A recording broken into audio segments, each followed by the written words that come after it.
இறை இயேசுவில் பிரியமான சகோதர சகோதரிகளே, நமது ஆண்டவர் இயேசு கிறிஸ்துவுடைய திருப்பெயரால் உங்களுக்கும் உங்கள் குடும்பத்தில் இருக்கிற அனைவருக்கும் அன்பும் சமாதானமும் மகிழ்ச்சியும் உண்டாவதாக. அன்புமிக்கவர்களே, ஏப்ரல் மாதம் 10ஆம் தேதி தாயாம் திரு அவை புனித ஃபுல்பர்ட் என்பவருடைய நினைவு நாளைத்தான் கொண்டாடுகிறது. இவர் பிறந்தது இத்தாலி தேசத்தில், வாழ்ந்தது வளர்ந்தது, பிறகு மரித்தது பிரான்ஸ் தேசத்தில். அன்புமிக்கவர்கள், இவர் வாழ்ந்தது திருச்சபையுடைய வரலாற்றில் 11ஆவது நூற்றாண்டில் வாழ்ந்ததாக இவர் அறியப்படுகிறார். இவர் குருவாக திருநிலைப்படுத்தப்பட்டு ஆயராக உயர்த்தப்பட்டு தன்னுடைய மறை மாவட்டத்தில் பல்வேறு சீர்திருத்தங்களை ஏற்படுத்திய ஒரு புனிதராக பார்க்கப்படுகிறார். அன்னை மரியாளுடைய பிறப்பு விழாவை முதலாக கொண்டாடிய புனிதராகவும் இவர் அறியப்படுகிறார். இவருடைய காலத்தில் நிலவி வந்த பல்வேறு சீர்கேடுகளுக்கு எதிராக திருச்சபையை சீர்திருத்த பாதையில் கொண்டு சென்ற ஒரு அழகான புனிதராகவும் ஆயராகவும் இந்த புனித ஃபுல்பர்ட் அவர்கள் பார்க்கப்படுகிறார்கள். அன்புமிக்கவர்களே, பல்வேறு எதிர்ப்புகள் இவருக்கு கிளம்பினாலும், பல்வேறு வகையில் இவருக்கு தடங்கல்கள் சோதனைகள் வந்தாலும், கடைசி வரையில் இறை வார்த்தையின்படி வாழ்ந்த ஒரு வாழ்வு, அந்த குருத்துவத்திற்கு தகுதியான ஒரு வாழ்வு, கிறிஸ்துவை தன்னுடைய சாட்சிய வாழ்வாள் அறிவித்த ஒரு வாழ்வாகத்தான் இந்த புனித ஃபுல்பர்ட் அவர்களுடைய வாழ்க்கை இருந்தது. இவரை போல நாமும் நம்முடைய வாழ்வால் இயேசுவுக்கு சாட்சியம் பகர இன்றைக்கு மன்றாடி ஜெபிப்போம். அன்புமிக்கவர்களே, இன்றைக்கு நமக்கு கொடுக்கப்பட்டிருக்கிற யோவான் நற்செய்தியினுடைய முதல் பகுதியில் நமது ஆண்டவர் இயேசு கிறிஸ்து யூதர்களை பார்த்து இதை சொல்லுகிறார். என் வார்த்தையை கடைபிடிப்போர் என்றுமே சாக மாட்டார்கள் என உறுதியாக உங்களுக்கு சொல்லுகிறேன் அப்படி என்று சொல்லுகிறார்.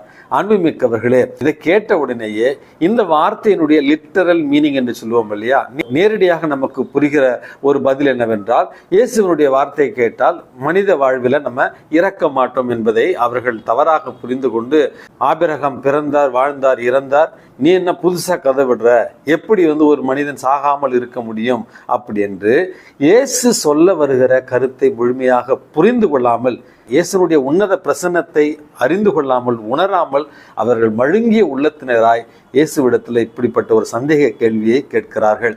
அன்புமிக்கவர்களே, இயேசு இந்த இடத்துல சொல்ல வருகிற அழகான ஒரு காரியம் என்னவென்றால், இறை வார்த்தையை கேட்டு அதன்படி ஒழுகுபவர்கள், இறை வார்த்தையின் மீது நம்பிக்கை வைத்து வாழ்பவர்கள் நிலை வாழ்வை பரிசாக பெறுவார்கள் என்கிற செய்தியைத்தான் இயேசு தெளிவாக சொல்லுகிறார். ஆனால் அதை புரிந்து கொள்ளுகிற மனநிலையில அப்பொழுதிருந்து யூதர்கள் இல்லை. அன்புமிக்கவர்களே, யோவான் நற்செய்தி 1ஆவது அதிகாரம் 1ஆவது திருவசனத்துல நம்ம வாசிப்பது என்னவென்றால், தொடக்கத்தில் வாக்கு இருந்தது, அவ்வாக்கு கடவுளோடு இருந்தது, அவ்வாக்கு கடவுளாய் இருந்தது என்பதைத்தான் யோவான் நற்செய்தியினுடைய முதல் பகுதியாக நம்ம வாசிக்கிறோம். அப்படி என்றால் அன்புமிக்கவர்களே, கடவுள் வாக்காக இருக்கிறார், வார்த்தையாக இருக்கிறார். இறைவனிடத்துல தான் அந்த வார்த்தை இருக்கிறது.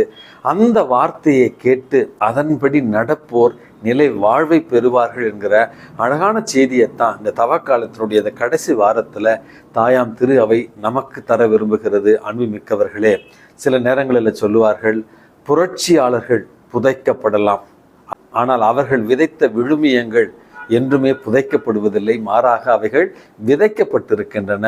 அவைகள் விதைகளாய் விருட்சமாக மாறக்கூடிய தன்மை உள்ளது அப்படி என்று சொல்வார்கள். அப்படி என்றால் இந்த மண்ணுலக வாழ்க்கையில நாம் இறைவனுடைய வார்த்தையை அன்றாடம் வாசித்து தியானித்து நம்முடைய வாழ்க்கையில இறை வார்த்தையின்படி நம்ம வாழ்ந்தோம் என்றால், நாம் இந்த மண்ணுலகத்துல மனிதர்களுடைய பார்வையில இறந்தவர்களாக கருதப்பட்டாலும் நிலை வாழ்வை பெற்றவர்களாக இருப்போம். இறை வார்த்தையின்படி வாழ்ந்த நம்முடைய வாழ்வு மற்றவர்களுக்கு ஒரு சாட்சியமாக இருக்கும் என்பதைத்தான் இன்றைக்கு நம்ம புரிந்து கொள்ள வேண்டும். அன்புமிக்கவர்களே, புனிதர்களுடைய வாழ்க்கையை நம்ம பார்க்கிற நேரத்தில், இந்த உலகத்தில் புரட்சியாளர்களாக வாழ்ந்தவர்களுடைய வாழ்க்கையை பார்க்கிற நேரத்தில் இந்த உண்மை நமக்கு புரியும். மன்னகத்தில் மனிதர்களுடைய பார்வையில் அவர்கள் இறந்து புதைக்கப்பட்டிருந்தாலும் அவர்கள் விட்டு சென்ற விழுமியங்கள் இன்றும் வாழ்ந்து கொண்டு தான் இருக்கின்றன. ஆகவே இயேசுவோடு இருந்த அந்த யூதர்களைப் போல கண்ணிருந்தும் குருடர்களாய், காதிருந்தும் செவிடர்களாய், இயேசுவனுடைய உன்னத பிரசன்னத்தை உணர்ந்து கொள்ள மறுத்த அவர்களைப் போல நாமும் இல்லாமல், இறை வார்த்தையை வாசித்து இறைவனுடைய பிரசன்னம் அங்கே இருக்கிறது, அதன்படி ஒழுகினால் நான் நிலை வாழ்வை பெறுவேன் என்கிற நம்பிக்கையோடு வாழ கற்றுக்கொள்வோம். எல்லாம் வல்ல இறைவன், தந்தை, மகன், தூய ஆவி உங்களையும் உங்கள் குடும்பத்தில் இருக்கிற அனைவரையும் நிறைவாக ஆசீர்வதித்து பாதுகாத்து வழி நடத்துவாராக. ஆமேன்.